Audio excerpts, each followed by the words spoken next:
Je suis né à Vienne, en Autriche, et puis après, quand j'avais 5 ans, on a déménagé à Linz, c'est à 2 heures de Vienne, parce que ma mère était cantatrice d'opéra, donc elle a eu un engagement dans un théâtre à Linz, où c'est donc un théâtre germanique, où il y a à la fois du ballet, de l'opéra et du théâtre, et où j'ai d'ailleurs fait mes débuts à l'âge de 5 ans. On a déménagé à Berne, où on est resté jusqu'en 1980. Et là aussi, j'ai beaucoup joué en tant qu'enfant dans des pièces de théâtre. Et donc, il y avait une troupe là-bas, hein, c'était un ensemble. Et dès qu'ils avaient besoin d'un enfant, ils faisaient appel à moi. Et puis en 80, on est venu à Genève, où elle a travaillé au Grand Théâtre de Genève, et où j'ai encore chanté en fait dans des opéras en tant que soliste, enfant soliste. Voilà. Autrichienne, pas forcément, non, mais par contre, par rapport au théâtre, oui, puisque j'ai passé une grande partie de mon enfance à assister à des répétitions, en fait, pas forcément dans les pièces ou les opéras dans lesquels j'ai joué, mais ma mère, elle voulait pas trop que j'aille à l'école, donc en fait, mon école a été le théâtre, et j'ai passé pratiquement tous mes jours au théâtre en train d'assister à des répétitions de pièces et d'opéras. Et ça m'a beaucoup formé, évidemment, et donc voilà, c'était mon école. Totalement fan d'opéra, en fait, à cette époque-là, et donc rejeté par les autres adolescents parce qu'ils ne comprenaient pas qu'on puisse aimer l'opéra. Alors, énormément de films qui m'ont marqué. Je suis très cinéphile et j'en vois à peu près un par jour, donc c'est juste absolument énorme. Mais je pense que ça fait partie, en fait, du fait que j'ai tellement assisté à des répétitions pendant mon enfance, que j'ai vu les metteurs en scène à l'œuvre, j'ai vu comment ils travaillaient, et je pense que c'est ça, c'est venu très naturellement, en fait. Il faut que j'ai un coup de foudre pour une pièce de théâtre.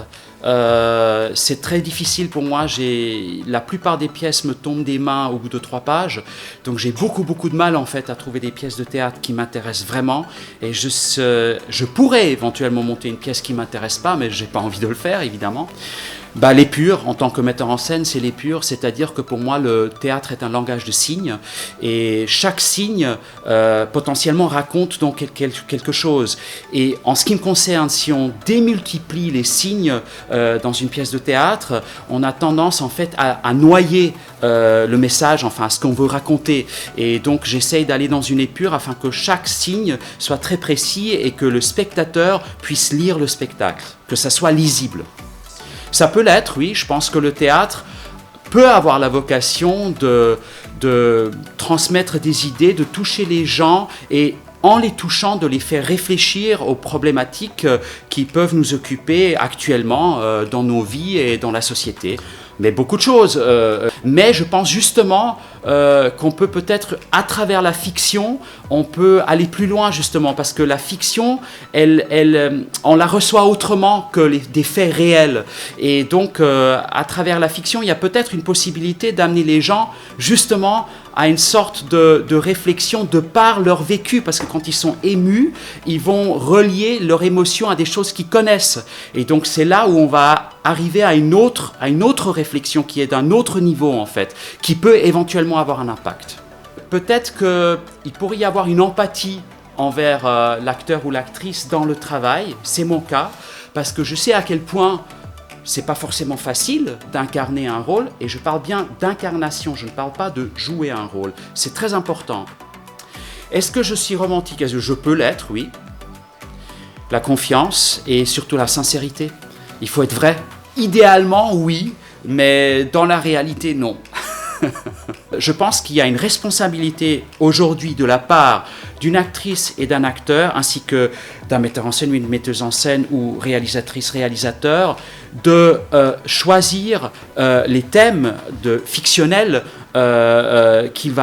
qu'elle ou il va raconter, parce que ces fictions peuvent avoir un impact et contribuer en fait à nos agissements, nos pensées dans la société. On peut raconter des choses extrêmement graves et violentes, mais tout dépend comment on les raconte, et surtout, voilà, qu'est-ce qu'on raconte? Qu'est-ce qu'on veut vraiment raconter? C'est là où il y a une énorme responsabilité.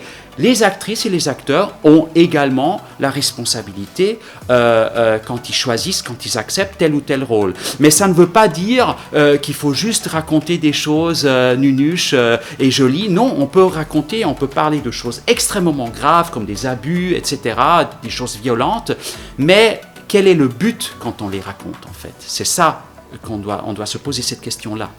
Alors, mon prochain projet, c'est donc une pièce de Jean-Luc Lagarce qui va se jouer au Théâtre du Galpon du 14 au 26 mai, donc à Genève. Et donc, le titre, c'est « J'étais dans ma maison et j'attendais que la pluie vienne ». C'est une pièce pour 5 actrices et qui parle, en fait, dans ma vision de la pièce, de l'héritage de ce que les femmes ont vécu sous une domination masculine depuis des siècles.